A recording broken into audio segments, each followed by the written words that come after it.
Know your Lord. We learn about his names and his attributes. Know your Lord. What he approves and disapproves. Know your Lord. Believe in all things that he has brought forth. Know his oneness, Lord. Know Your Lord, part of the Right Belief series by Sheikh Kareem Abu Zaid, right here on Sunnahfollowers. Being taught by Ustada Layla Nashiba as she lays down the foundations to get you together. Learn about your Lord. Know your Lord. Streaming on all major platforms. Channel Sunnahfollowers. Assalamu alaikum. Get to know your Lord. First part of the Right Belief series by Sheikh Kareem Abu Zaid. This dynamic literary work of art's main goal is to revive an understanding the names and attributes of Allah. And understanding the name and attributes of Allah will elevate our faith, strengthen us, and keep us steadfast. This wonderful book is now available in an audiobook format and can be found free of charge on YouTube, channel Kareem Abu Zaid. Get to know your Lord. You have nothing to lose. Alhamdulillah, wa salat, wa salam ala wa rasulallah. I'd like to welcome everybody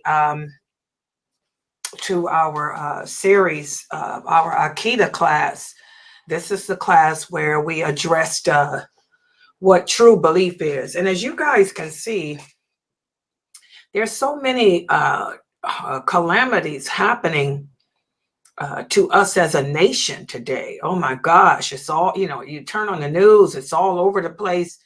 Of course, you got what's going on in the East with, the war against Islam. And then here in the other non-Arabic countries, we have our own fitna.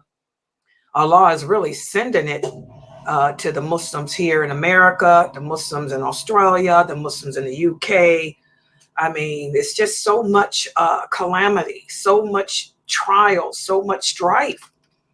And it makes us wonder, are the people getting the message? I mean, are we listening to what Allah is trying to say to us? When you hear about Muslims being executed who were innocent of crimes, then you hear about other Muslims who can't handle life and just go on a rampage and kill themselves and kill their wives and children and family. This is happening here in America. Muslims doing crazy things like this. You want to commit murder against your own family and children because you can't handle the qadr of Allah. You can't handle divorce or whatever. Boy, these are the times that our Prophet sallallahu alaihi wasallam warned us of. He said, whenever we deviate away from the traditional Islam, from practicing traditional Islam, when we become so caught up in the dunya, the life of this world, when we are so much imitating the non-believers, that's when murder will increase. And when the Prophet talked about murder, he wasn't talking about murder amongst the Kafirs. He was talking about us. He said, because the companions asked, will we be outnumbered? He said, no. Will our enemy be trying to kill us? The Prophet said, no. He said, we will kill each other. We will kill husbands killing wives, mothers killing their children, children killing their parents. You're killing at the mosque, you're upset, you're arguing at the masjids, and we're shooting each other, killing each other in the masjids, and it's just horrible. When you learn about your religion and you live to see Allah's signs. Remember, we talked about this, how Allah sends signs to us, the signs for the believers. it's time to wake up. I mean, it makes you say, hey, it's time for us to wake up. We have to change ourselves. We're doing something wrong here. We're not like those companions. Our belief system isn't as strong as we say it is. We can't handle divorce. Because your wife divorces you got to go kill her and kill all your children too. You can't handle divorce. You can't handle losing your job. So because you got laid off from your job, you want to go to the mosque and shoot the mosque up. Oh yeah, that happened too.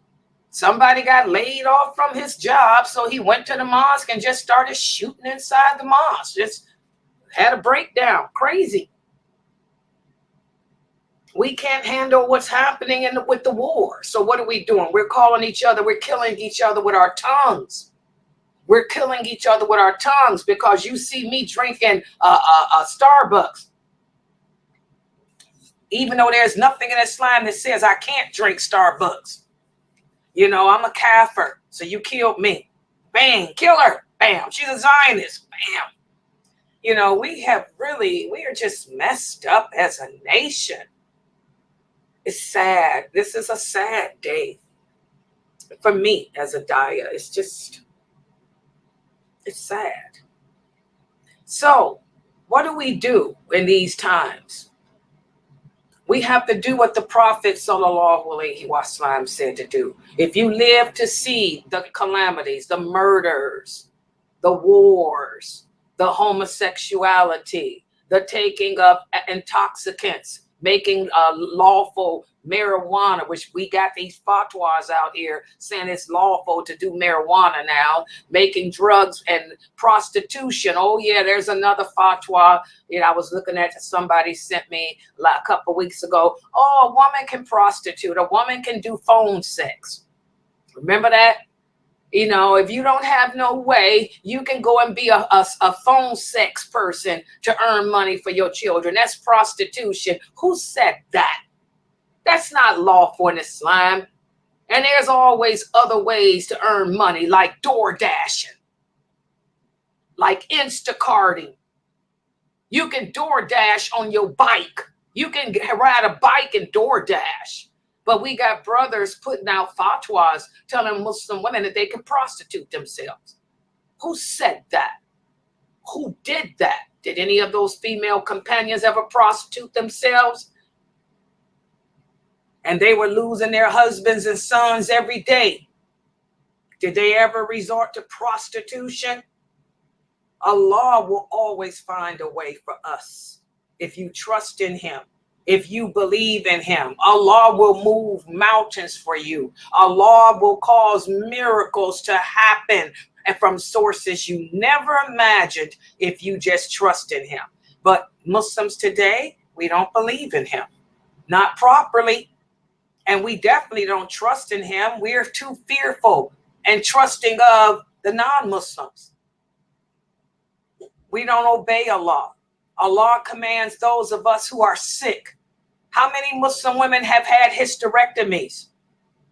Let's just keep it real. Let me address you sisters. How many of you had to have a hysterectomy because you didn't go to the doctor to get checked out when your menses was bleeding heavy?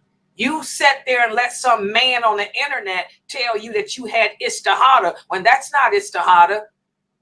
When Allah commands us women and men to take care of our bodies. So how many Muslim women had to have hysterectomies because they had cancer of the uterus, cancer of the cervix, cancer of the ovaries because they never went to get pap tests? How many of you sisters don't believe in medicine?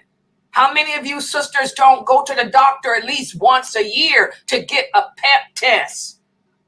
Any woman who's having sexual relations needs to go get a pap test at least once a year. And even if you're not having sexual relations, because a lot of these diseases are inherited. And we've done a lot of intermarrying.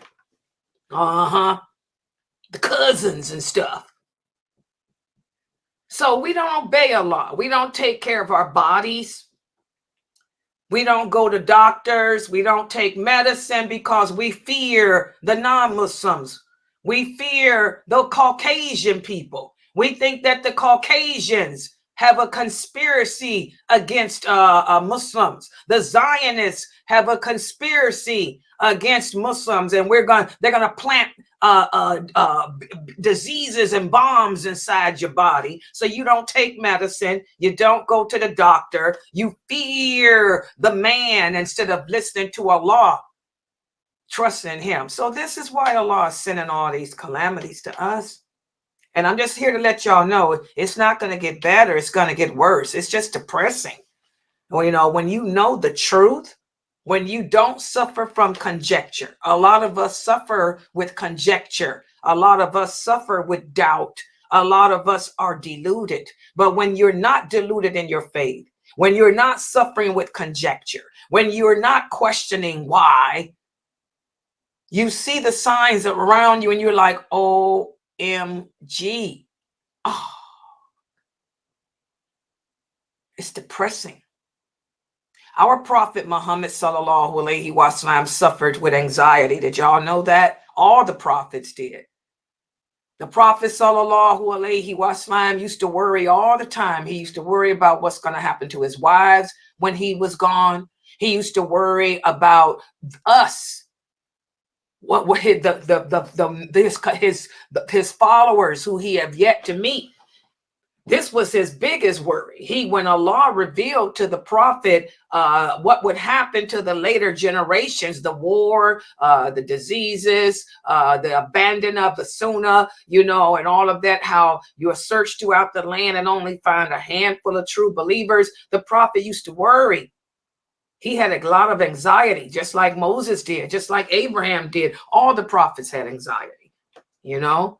SubhanAllah, it's just part of being human to worry when you're in a position of authority. If he were living today to see how we are, boy, he wouldn't worry no more. He'd probably do like Noah. He'd say, oh Allah, just destroy them all. Like Noah did. Noah said, oh my God, this is just pathetic. You know, and that's how I feel. We're just messed up. I'm not saying for Allah to destroy us. I don't want that. But make dua, and I'm sure the prophet would too. He wouldn't say, oh, Allah destroy us, but he would think that probably would go through his mind for a second. Then he'd probably make dua for us. He'd say, oh, Allah, help them, guide them to the truth. You know, and that's all we can do is die, you know, make dua, asking Allah to guide the Muslims back to the truth, to the traditional Islam, guide us back to being strong in our faith and our belief like those companions were, keep us from falling in the heels, at the heels of the kafir, and keep us from fighting like them and thinking like them. Like I said the other day, we fight like kafirs. How do we fight? We protest and we boycott. Is that the Islamic way to fight? Did the prophet and the companions do that? No, that's what the Kafirs do. The Romans and Greeks always boycotted and protested against the qadr of Allah. That's just part of their MO. They did that, and they also created a democracy. That's the Kafir way. Muslims today, we're too much like them. You know, we're busy protesting the qadr of Allah. We're boycotting the good things that Allah put here on earth for us. We're fighting like non-Muslims. We need to get back and fight like a real Muslim. How did the companions fight? They didn't fight with that garbage. They fought with their faith. They fought with their faith.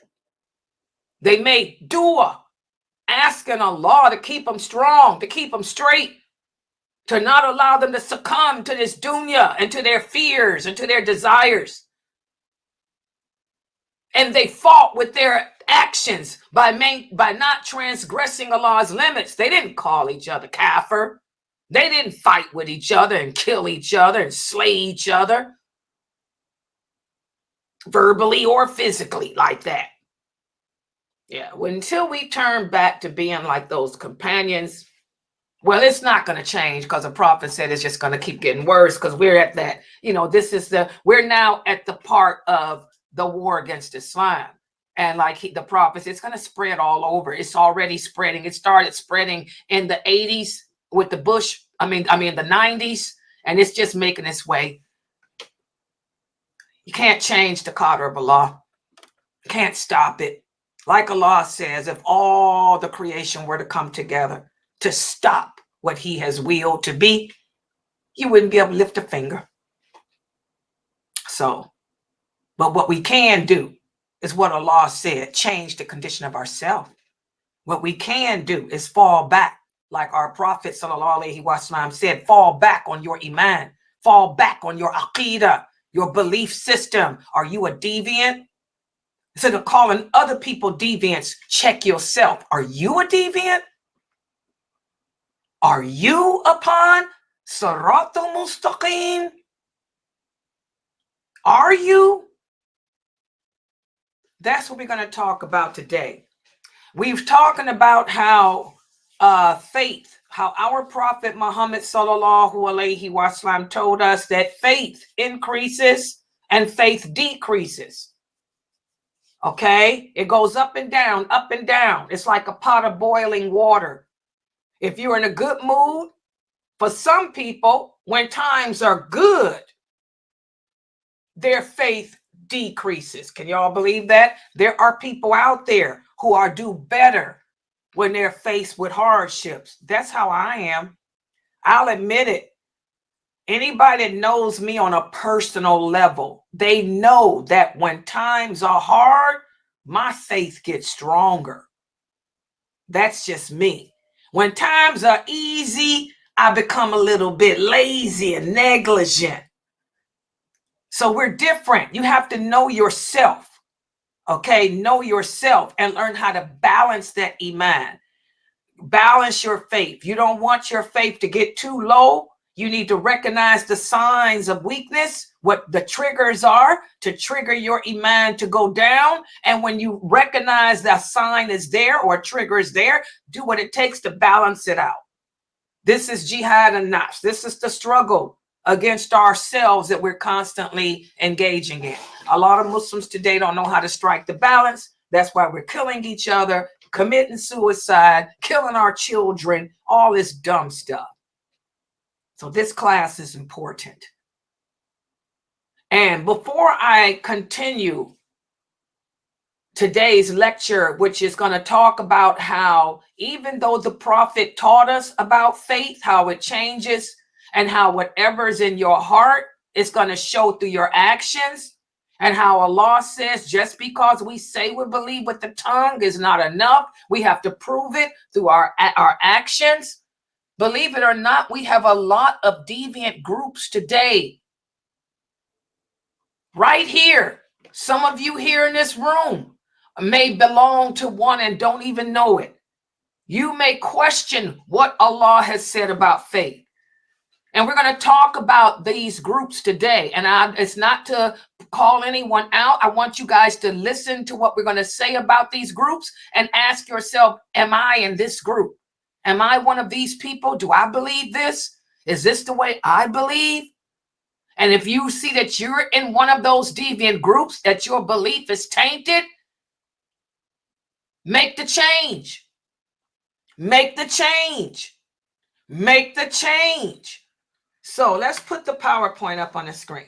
And again, I know the sisters, I got some new, by the way, before I start, let me do this. I have, please, for those of you, join our Reddit. I have a Reddit channel too, and it's called Sunnahfollowers on Reddit. You know, just type Sunnahfollowers. And my name on Reddit is called Protectors of the Sunnah. That's what it's called. The group is called Protectors of the Sunnah. And my name is a silly name on there. They gave me some name called something. Calm somebody. I don't know. Just type Protectors of the Sunnah and try to join that Reddit group that we have.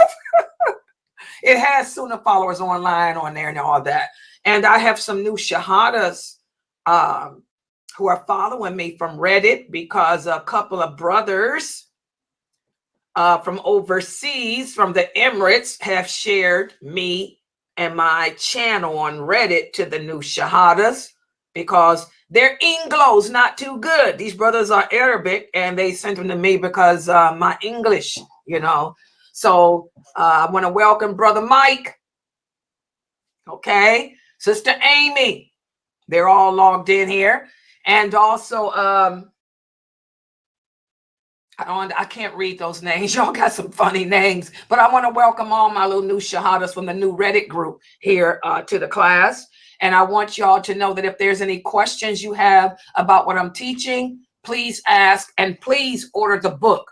This is the book that we're studying from in this class. It's called Know Your Lord. You guys know Kareem Abu Zayd. Yes, that's Kareem Abu Zayd. No, I am not affiliated with his masjid.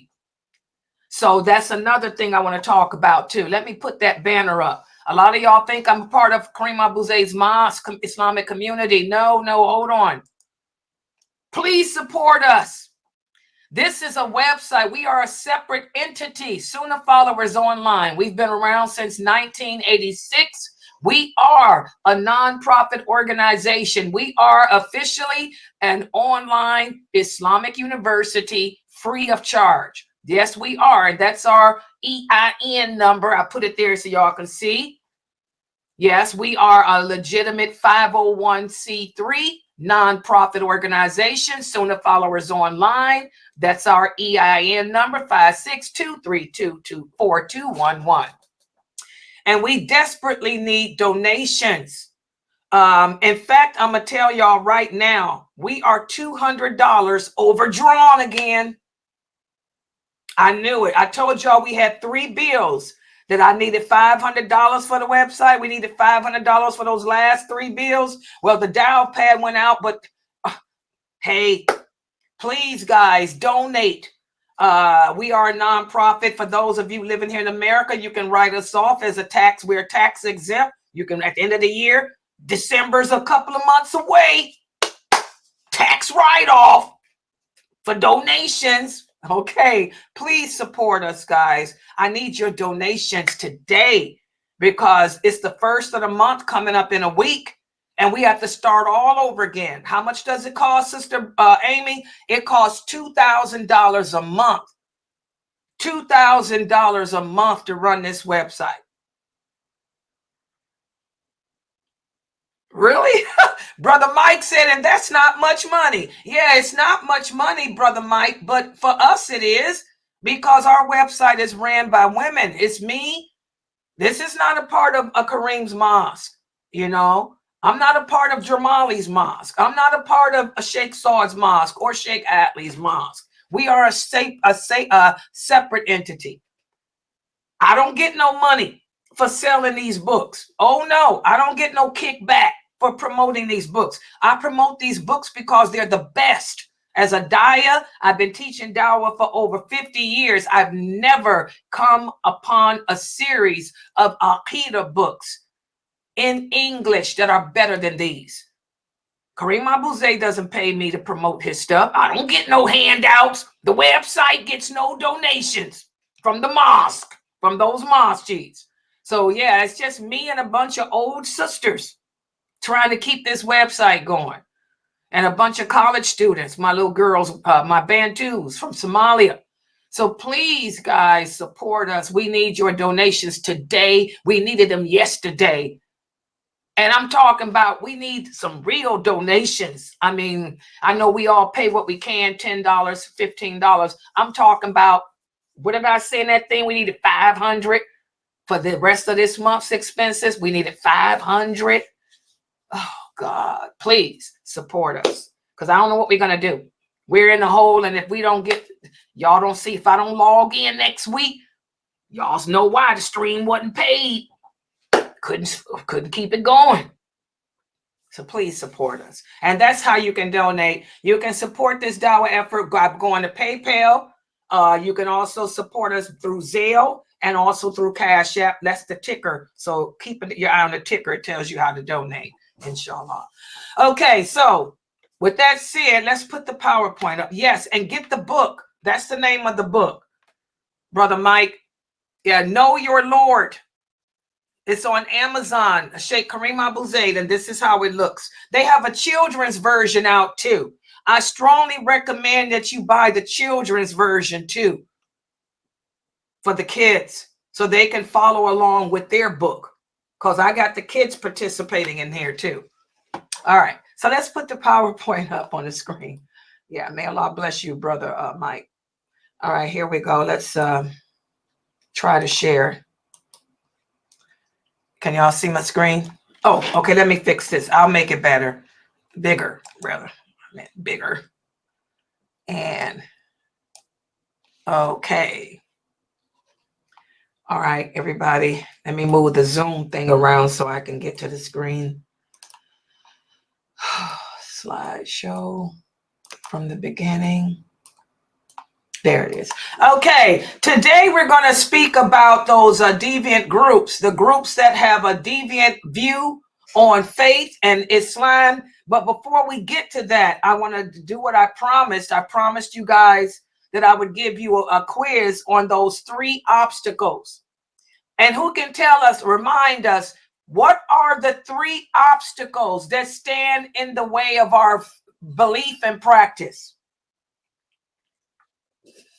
What are the 3 obstacles that stand in the way of our faith and our practice of this religion? Doubt, delusion, and conjecture. Exactly. The 3 obstacles that we're constantly faced with as Muslims is doubt, conjecture, and delusion. So I want you guys to take a look at this scenario for today. Felicia wears a turban when she leaves the house, and she wears a pair of pants and a top. She was told, because of the times we are facing here in America, it's best to not be Islamic in her dress. So to hide, basically. She's told to basically not go out the house dressed like a Muslim because it'll bring attention to her. And by the way, my chapstick. This is based on a true story. One of the new shahadas from Reddit brought this position to me. She was told that because of the times we live in, it's best to not dress Islamic, to just put a turban on, wear a pair of pants and a top. Is this an example of doubt? Is this an example of delusion? Or is this an example of conjecture? What do you guys think?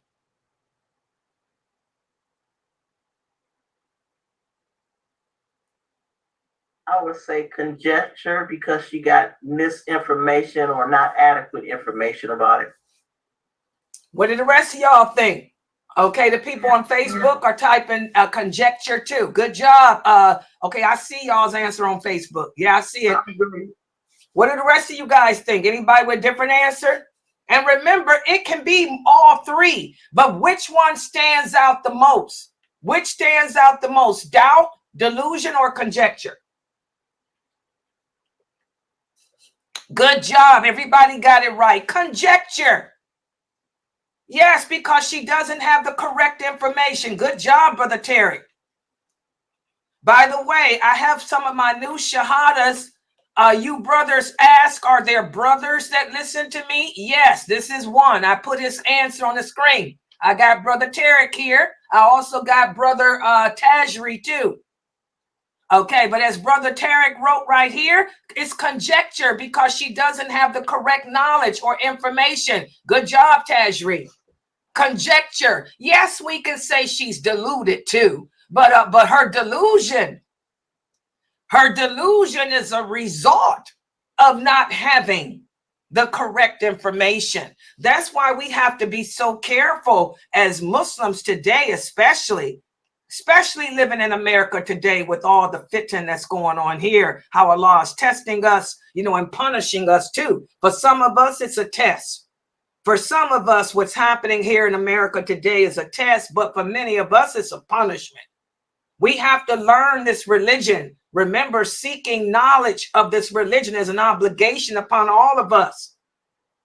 Individually, you have to get up off your rocker. You can't blame it on your parents for not teaching you. You can't blame it on your husband.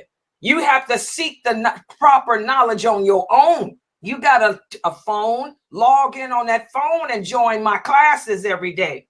Allah is going to ask you, why didn't you come and learn from Sister Layla? You got a telephone. Layla streaming on all these platforms. I'm streaming live on Facebook. I'm streaming live on simultaneously on YouTube, Facebook, X, which was formerly Twitter, LinkedIn, Rumble. I'm on Rumble. I'm on right now. Look at this. I'm on Telegram. I'm on Instagram. Same day, every day, the same time. Allah is going to ask you, why didn't you log in and learn your religion? Felicia should know. Felicia should know that the world is a fitan. We're going to always be faced with trials and calamities. That's no excuse to take off your clothes and be naked. The female companions were present for every battle. They didn't take off their clothes and get naked and blend in with the other Kafir women. That's not how we do things. No. Okay, what about this scenario, guys? Amal. Amal lives alone. Every time, and by the way, this is also one of the new shahadas from Reddit that asked me this question. Amal lives alone. Every time she enters her home, she yells out, Assalamu alaikum to the angels. This is what she was taught to do ever since she was a kid. So whenever she enters the house, she says, Assalamu alaikum. Is this doubt? Is this delusion? Is this conjecture? Which stands out the most? Conjecture. MashaAllah, good job. Everybody got that right. This is conjecture. Does another one apply here too? Can we say that another one applies here too? What other one? Conjecture stands out the most. And what else is she suffering from? Go ahead. Delusion. Yeah. Okay, somebody said doubt. Who said doubt? Umibara. Okay, why would you say doubt? Because she knows the truth already, but she's doubting what she knows already. If she knew, would it be conjecture? No, doubt means to question what you know to be true. Remember, doubt is to question what you know for a fact to be true. She doesn't know. Listen to the question. She was taught. She was taught that when you enter the home, you yell out, Assalamu alaikum. So that takes us. What we do first is ask ourselves, is this correct? Is that what Allah told us to do when we enter our houses? No, she was misinformed, like the information. Okay, so that's the first one. That's the first one. Conjecture.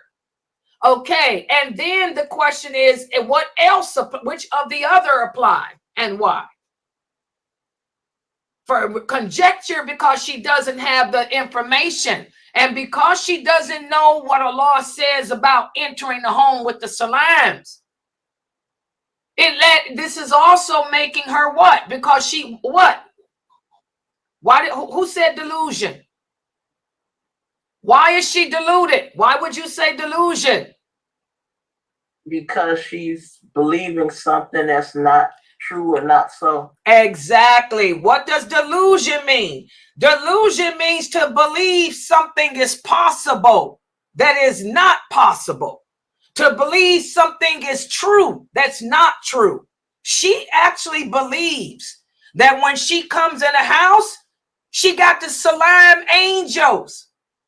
First of all, how does she even know angels is in her house? Okay, she believes that. And this is an example, guys. Conjecture oftentimes leads to delusion. Conjecture oftentimes leads to doubt too. But you got to recognize, and that's what I'm trying to train y'all to do, is to recognize the difference between delusion and doubt. Doubt is when you question something that you know to be true. Say, for example, I know that this is a misinterpretation of a hadith. The Prophet sallallahu alaihi wasallam said, whenever you enter the home, give salams to the people who are there so that you don't catch them off guard. That's the hadith. So I know that the Prophet said, if I come home and my mother is here, I'm going to let her know. I'm going to say, Salam alaikum, I'm home. The Prophet Muhammad said, announce yourself. In another hadith, I know that the Prophet said, announce yourself to the people who are in the home so as to not catch them off guard because they could harm you. Y'all see? I know this, but even though I know that the Prophet said that, I still, got some questions about this. Well, if I can give, so I have to give salams to the people that's there, then maybe there's some angels hanging around. Shouldn't I salam some angels? That's doubt. Now, do you see, Beryl, the difference? Yes, I do. Yeah, doubt is to question something that you know to be truthful, but you still can't get out your mind what you want to believe. Y'all understand that? I hope ain't none of y'all coming into your home saying assalamu alaikum if you live alone. The hadith is say Bismillah before you enter the house. Because if you say Bismillah before you enter the house, if any of the evil shayateen were following you home, it would prevent them from entering. So you say Bismillah if I live by myself, which I do. Before I enter my house, I always say Bismillah. Do I come in screaming salam? If anybody were to answer me, I'm running the heck out of there. Shouldn't be nobody in here to answer me. Y'all get it? Common sense. Islam is common sense. All right. So this is an example of conjecture and delusion. Conjecture and delusion. Wait a minute. Here's a question right here. Can you pray with mirrors in your home? There's nothing in Islam that says you cannot pray with mirrors in your home. But can you pray standing in front of a mirror? It's best not to. Why? Because then it will appear as if you're praying to yourself. But in regards to the question, just because I have mirrors in my house, I can't pray in my house. No, there's nothing in Islam that says that. But don't stand in front of the mirror, because if you were standing in front of the mirror, you would be praying to yourself. Okay. All right. Okay. So any questions about conjecture, delusion, and doubt? I'm going to keep doing this. I'm going to throw a couple of questions up like that every day. Every day. Yeah. Layla, Huh? I don't know whether the question will be related, but what if, for example, you are given an information like a knowledge, but you believe the other person more than the other one because they gave you more proof, even though, like, for example, the question that you just mentioned, like when it comes to entering the house and saying salam to the angel, I don't do that, but I'm asking because you gave the question. If, like, for example, I learned that from you, and then somebody else gave me the knowledge, but added more proof that is more convincing to the one that was given previously, where do that fit in? Like, this is real easy. The lawful and the unlawful is clear. Is that person giving you a verse? Is there any verse in the Quran that says give salams when you enter the house? Is there any hadith where the Prophet says salam to angels? This is not a matter of different of fatwa. Mm-hmm. When we say that we have to do something, we have to bring evidence from Allah and the Prophet. So a person can give you a bunch of fatwas from Imam Shafi, Imam Malik, Imam, Sheikh Kamadam. But did Allah say, salam the angels when you enter the house? Did the prophet say salam the angels? And that's what we're going to talk about today. This is why Islam is messed up. Because we listen to people give us a bunch of fatwas from everybody but Allah and the prophet. Nobody can make something an obligation except Allah. No one can make something lawful. So if somebody tells you, whenever you enter the house, you have to give salams to the angels. And by the way, this is a Sufi thought. The Sufis are the ones that say that. That's how you can always recognize a Sufi. That's one of the questions that when me and Sheikh Morsi used to interview people when we first started this website back in the 80s, he would say, Sister Layla, you want to know how to tell they're Sufi? Ask them about the hadith about greeting and when you enter the home. I say, well, he said salam the angels. Ask them where's the dalil. They could never give dalil. He's a Sufi. That's Sufis. They worship the angels and they into that mysticism. That's one of the questions we used to ask. So if anybody tells you, and this was for all the new shahadas, because I've been teaching this for so long.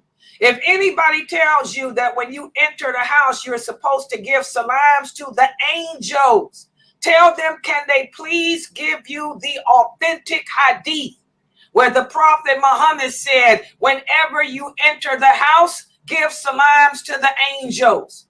Or can they give you the authentic verse of the Quran where Allah says, when you enter your houses, salam the angels?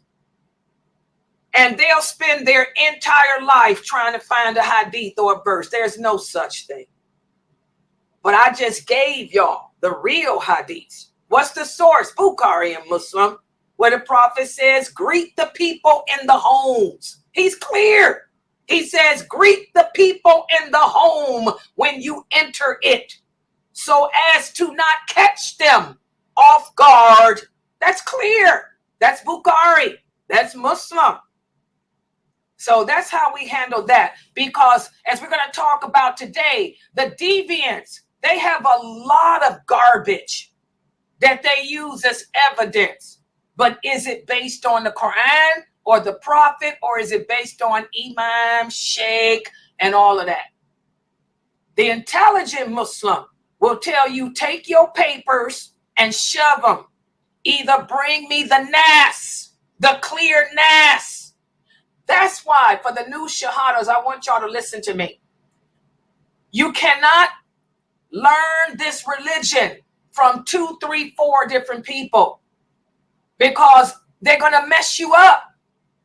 You're going to be messed up, confused. You're human beings. Everybody doesn't teach the same. Everybody doesn't have the same knowledge. And nowadays, people come from different aqidah backgrounds.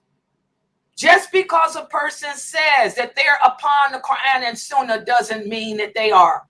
If they're talking about Imam and Sheikh and Ibn Taymiyyah and all of that, I'm sorry. That's a sign. Because they're not basing nothing on Quran and Sunnah. So for the new shahadas, you got to find one teacher. Stick with that one teacher. Hold on to that teacher till they die. That's what the Prophet said. That's another hadith. What's the source? Bukhari and Muslim. Can't get no better than that. I give y'all the highest. Maqasid. My teachings are maqasid, the higher aim. That's why I'm always quoting Bukhari and Muslim, so the deviants can't come back and shoot me down. Okay? Get one teacher. The Prophet sallallahu alaihi wasallam said, learn from the people of knowledge and clean when you find a person. He says this, when you find a person that bases everything they say on what I say and what Allah says, and you find a person that has the understanding that you have, he's talking to his companions, that you have, cling to them. Don't let them go. Because knowledge disappears with the death of the true scholars. The true scholars are few. And that's the class that Sheikh Saud is teaching y'all. Scholars come a dime a dozen. A scholar is a term of endearment. Anybody who knows more than you is considered a scholar. It's a term of endearment. But real scholars of the ulama are rare. They're few. They dying every day. When you come upon a person who is a student of a real scholar, how can you tell that's a student of a real scholar? Like Sheikh Saud said, the students of real scholars, they do like the scholars and back everything they say up, not with fatwas, not with the four imams, not with a mathab, with clear verses from the Quran and the hadith that only a fool would try to refute. Y'all see that? So that's why the prophet said, and when those people die, all that knowledge goes with them. And who replaces them? They're replaced with the Ruwaybidah. And who are the Ruwaybidah? These are the men and women that y'all see today that y'all listen to. I look at a lot of y'all Facebook pages. A lot of you are following the people I'm getting ready to talk about today. Them people on y'all Facebook pages are so full of crap. Bunch of Mu'tazila Sufis, it's ridiculous. And y'all praise these people. Y'all love these people. They leading y'all totally against me.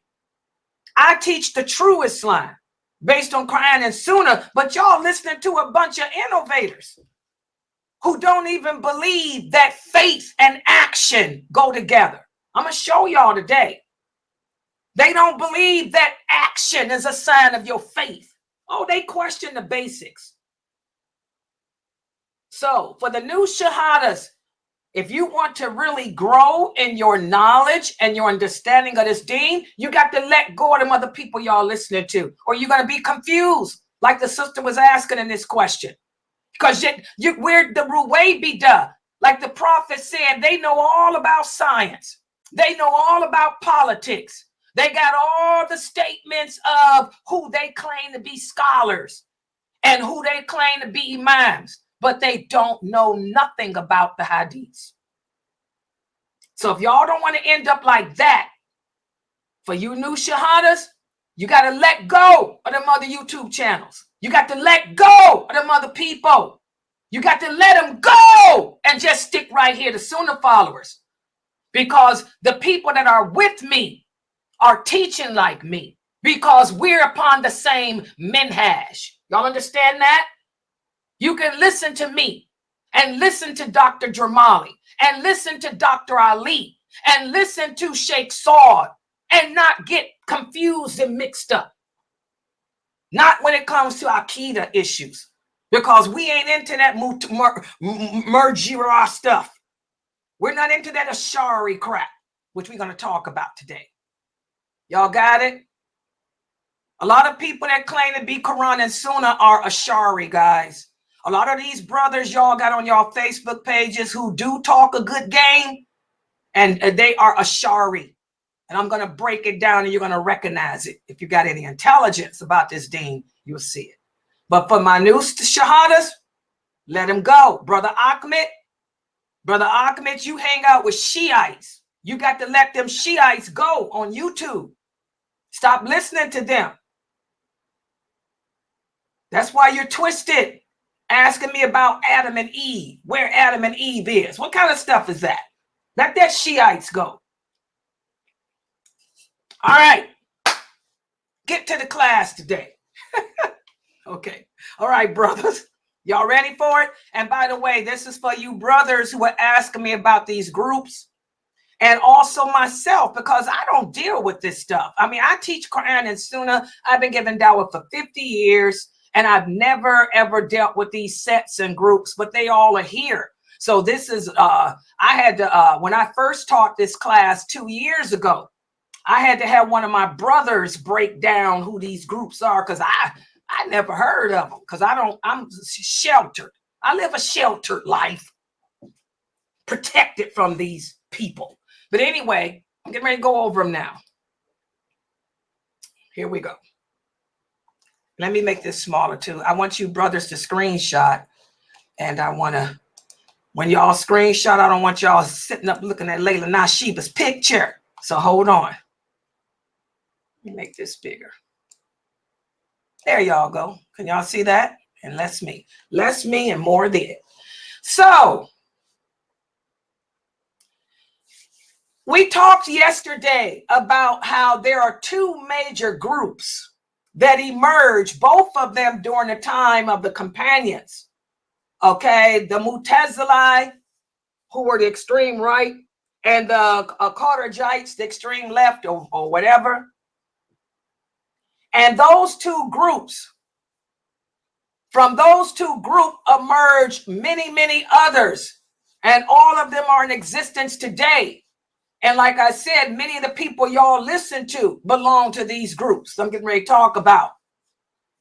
We have to understand that in order to be a true believer, you have to have your belief system right on point with those original companions. Okay? We have a group today that I'm going to speak about, that many of the famous speakers, the celebrities that you guys watch on YouTube, the celebrity brothers that y'all listen to from Europe and Australia, many of them fall in these groups. They believe that your actions are not a part of your iman or part of your faith. For you Muslims here in America, y'all listen to a lot of famous personalities from out of Texas and other places. They believe this too. Many of the people y'all listen to believe that your actions are not a part of your faith. That's why they believe it's okay to boycott with the LGBTQ. To protest. You know how they do that? That's why these people y'all have on y'all Facebook pages who y'all love, these celebrities, Muslim celebrities here in America. Here they are walking and holding hands with the LGBTQ. They believe that what they do, that your actions have nothing to do with your iman. I can believe in Allah and be strong in my faith and still, do stupid stuff like that. Okay? And they also, let me put it, I got the wrong mouse. Got two computers here. And even though the names of these sects are unknown to many of us, and like I said, I don't want y'all to try to memorize these names. I want y'all to look at what they believe in. This is not for y'all to go around saying this brother is this sister is that, this person is this. I just want y'all to be aware of these different beliefs that they have, and all of their beliefs contradict true Islam. So like the sister asked me, a person comes to you and gives you more papers talking about how you can salam angels in your house. Okay, just because they got a bunch of papers, unless that paper said Allah said salam the angels in your home, or the prophet said salam, and it has to be clear. It has to use those words. Salam the angels in your home. This is the religion we talking about. The words have to be clear. Maqasid. It has to be clear. Give salams to the angels in your home. Unless a verse says that, you don't accept it. Well, the same with this. How can you say that you believe in Allah, but my behavior and actions are not contingent upon that? The sins I commit are not contingent upon that. Because I believe in Allah, if I choose to support LGBTQ and hold hands with women and pray next to a woman and let a woman be my iman, it has no effect on my faith. We're going to go over these groups. Okay. And these people fall in the group. I hear this Zoom thing is in the way as usual. Man, I wish I could move the Zoom. They're called the Murjiah. The Murjiah, When you hear these brothers in the overseas bashing each other, you might have heard that term. You will hear those brothers, the brothers that like to debate. They like to debate with the kafir, and they like to debate with each other. You will hear them say, oh, he's Murjiah, he's Murjiah, he's Murjiah, he's Murjiah. That's the term. Who are these people? Well, these are people that appeared at the end of the 1st century after the migration in Kufa. Kufa's in Iraq. And I want to remind you guys, remember the prophet. The prophet sallallahu alaihi wasallam said, every fitna that befalls this nation that will impact this entire nation will always begin in the east. And that's Iraq, Afghanistan, Jerusalem, that part of the world, the Gulf as we call it today. All the calamities that will befall us as a nation will come from that part of the world, where Saudi Arabia, the Gulf. Well, this was one of the first big calamities to impact us as a nation, the Murjiah. And they appeared at the end of the century after the migration in Iraq. This group is guilty of severe religious innovations. Remember, I told you guys, the Persians. What did the prophet say before he died, when he was sitting in the courtyard of the mosque with the companions? And one of the companions asked him, that he said, oh, prophet of Allah, we're doing so good. We're so strong in our faith spiritually. Will we stay this way? And the prophet got quiet. And then he said, you will be replaced. You will be replaced. You will be replaced. And they said, he said, you, my companions, you, my companions, will be replaced. And then he pointed at Salman al-Farsi. He said, you will be replaced by his people. Either they will replace you in good, or the people will follow them in what is not good. That hadith is authentic. That's Sahih Bukhari and Muslim. Okay.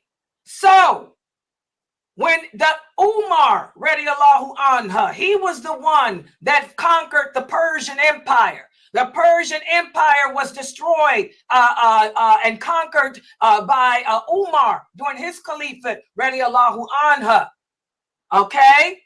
Then after his death, okay, this is when all the fitna began. After the death of Umar, during the caliphate of Uthman, may Allah be pleased with him, all this fitan, which ended up leading to the murder of Uthman, may Allah be pleased with him. Well, these group of people, they came from out of Persia, and they brought the worst innovations to this religion.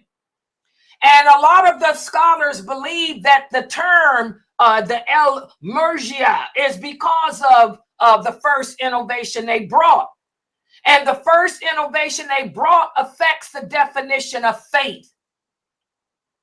They are the ones who exclude the acts of worship from the reality of Iman or faith.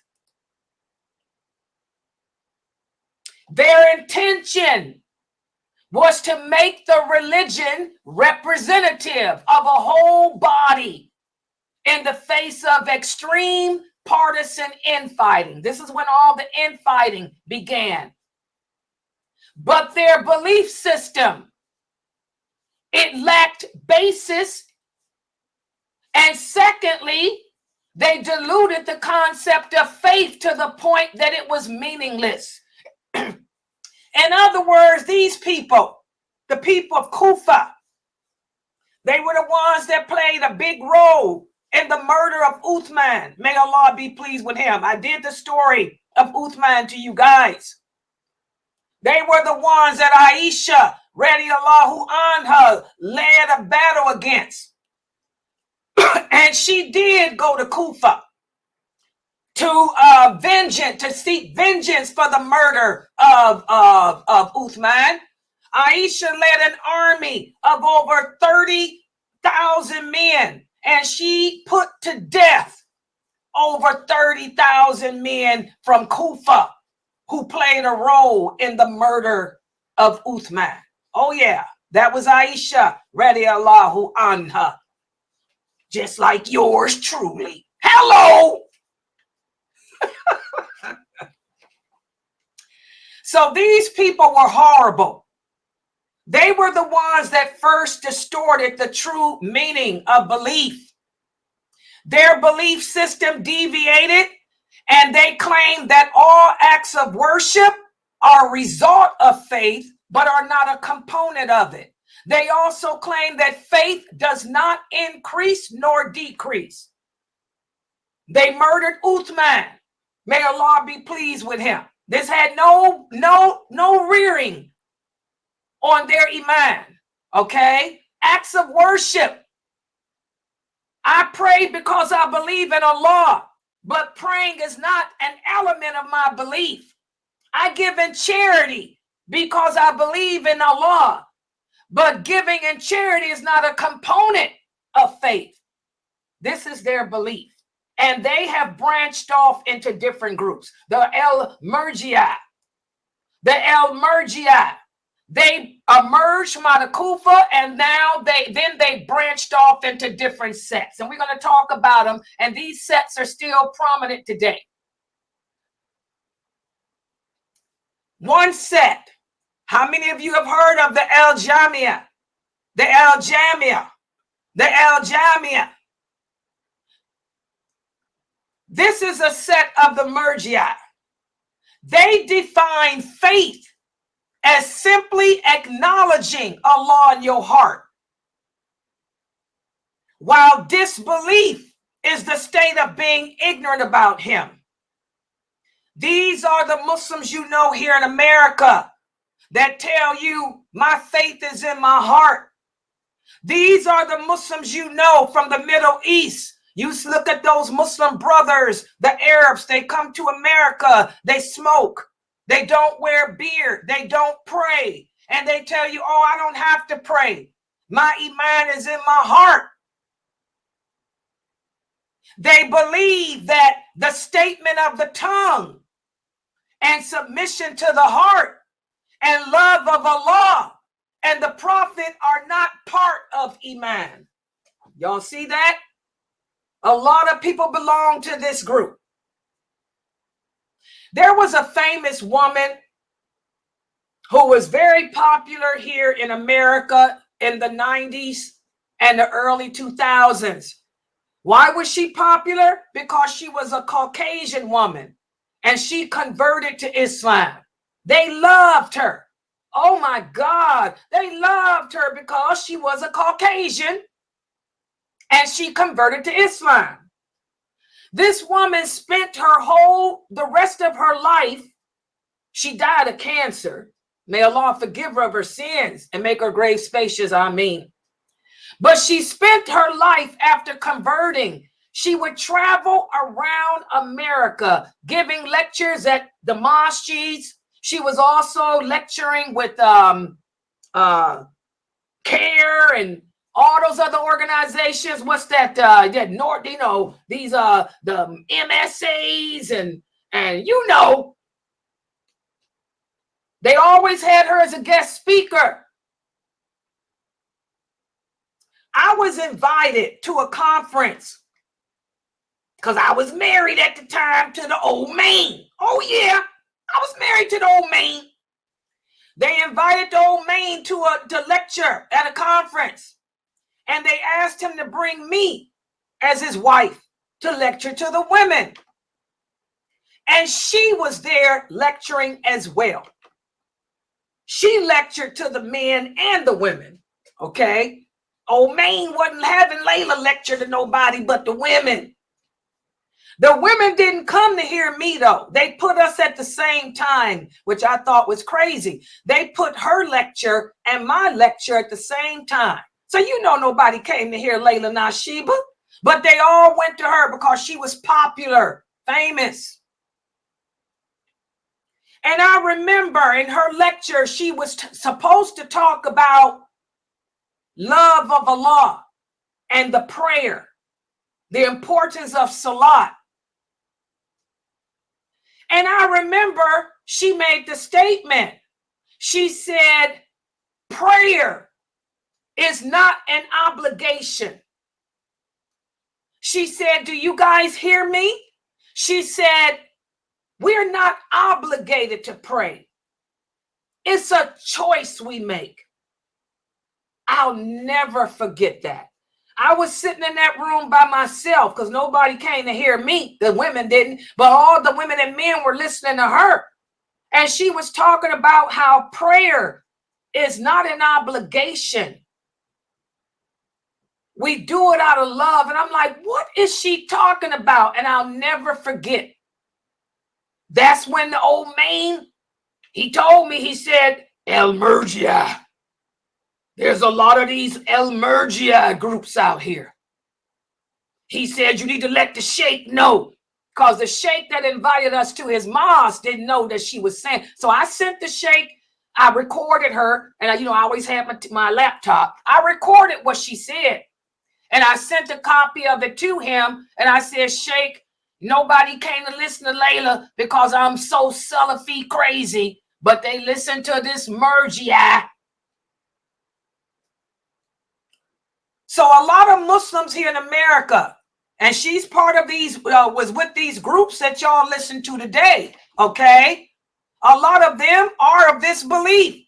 They believe that La ilaha illallah, Muhammadur Rasulullah, you say that you Muslim, the faith is in your heart. It's in your heart, but submission, whether you're going to submit to Allah, whether you're going to do the obligations Allah imposed upon us, that has nothing to do with faith. It's all about dying with belief in Allah in your heart. And if you believe in Allah, you'll get to paradise. She was part of this. These people, according to this definition, guys, Abu Talib, Shaitan, and Pharaoh are believers because they believed in Allah. This philosophy, anybody that believes in Allah is a believer. Whether you pray, whether you give in charity, whether you do good, has nothing to do with it. Long as you got an ounce of belief in God, you're going to paradise. That's the El Jamia.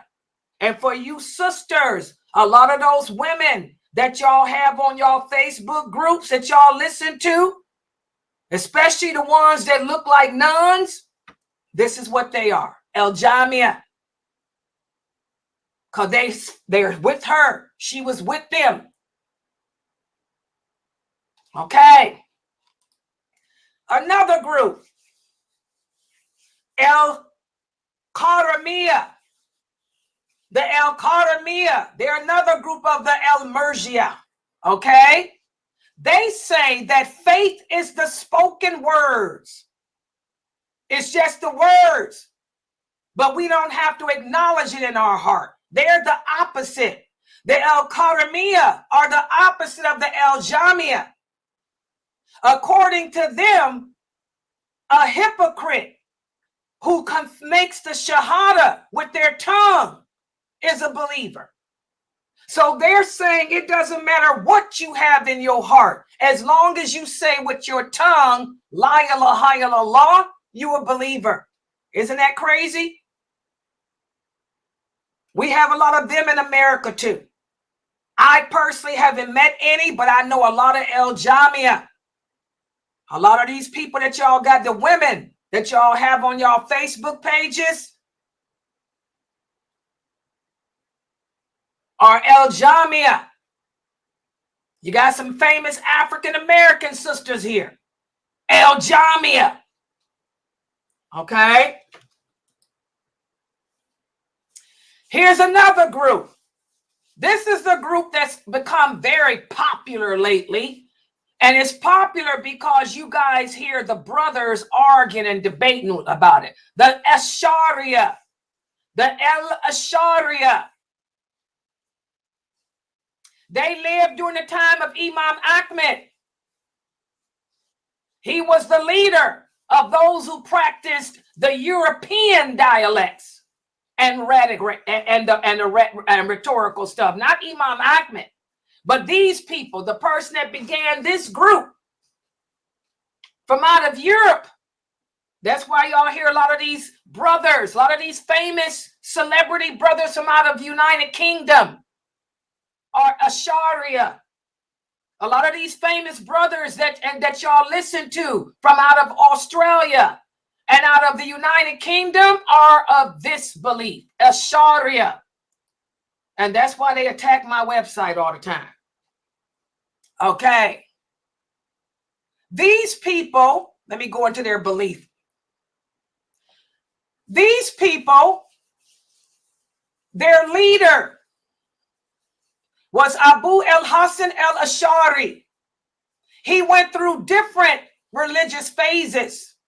When he was young, he studied the Mu'tazilite theology. And again, this is coming out of Persia. Like the prophet said, they will replace you. Okay? Instead of following the Sunnah or the companions, the people began to follow these men that came from out of Persia, Ibn Sina and others. Okay? This man, he studied the Mu'tazilite theology with his stepfather. And then he repented. What did they believe? They believed that the Quran is the creation of Allah. How many of you know people in Texas?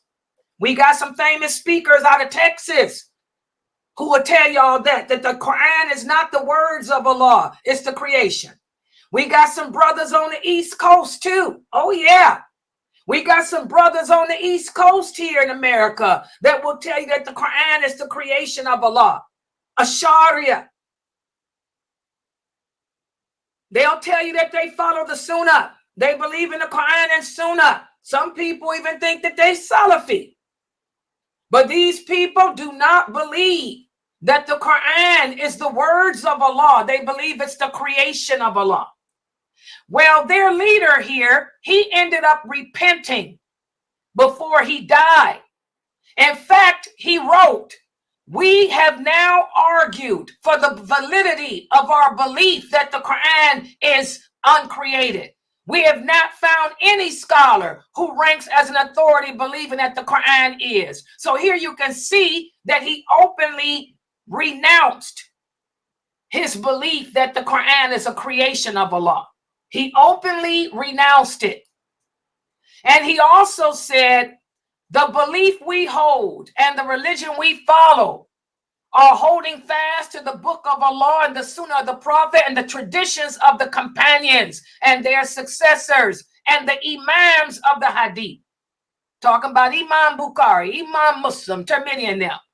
That we hold firmly professing what Abu Abdullah Ahmed ibn Muhammad ibn Hanbal, Imam Hanbal professed.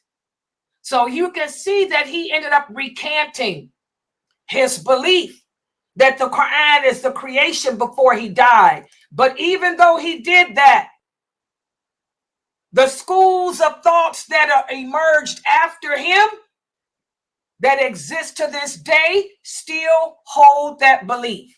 For you sisters living on the East Coast, a lot of you sisters in Philadelphia, a lot of you sisters in New Jersey, a lot of you sisters in like here where I am, in Ohio, and from Cleveland, from New York.